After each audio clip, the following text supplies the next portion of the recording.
কেরিয়ারে আমরা যদি কেরিয়ার জীবনে ক্রাইসিস আসবে, একজন প্রফেশনাল এক্সপার্ট যদি আপনি ক্রাইসিস ম্যানেজমেন্ট সম্পর্কে আইডিয়া জানেন, তাহলে আপনি আপনার কেরিয়ারে কখনোই ক্রাইসিস ফেস করবেন না। তো আপনাকে অবশ্যই একজন প্রফেশনাল এক্সপার্ট হতে হলে ক্রাইসিস ম্যানেজমেন্ট সম্পর্কে জানতে হবে। আমাদের ক্রাইসিস ম্যানেজমেন্টের যে পার্টগুলো আছে সেটা হচ্ছে early detect and assess the situation, identify the root cause, skill gap and analysis, and set a clear career direction, communicate with the seek guidance and take a small and consistent action. তো আমরা যদি এই crisis ম্যানেজমেন্টের স্কিলগুলো জানি, তাহলে আমাদের professional লাইফে যদি কখনো ক্রাইসিস আসে সেটা আমরা ওভারকাম করতে পারবো।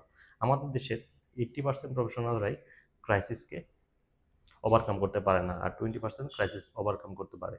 তো এখন আমাদের সকলের উচিত যে ক্রাইসিস ম্যানেজমেন্ট সম্পর্কে একটা ভালো ধারণা নেওয়া। তাহলে আপনি আপনার চাকরি জীবনে যদি কখনো ক্রাইসিস ফেস করেন, আশা করা যায় সেই ক্রাইসিস আপনাকে কোনো ধরনের সমস্যায় ফেলবে না। ধন্যবাদ।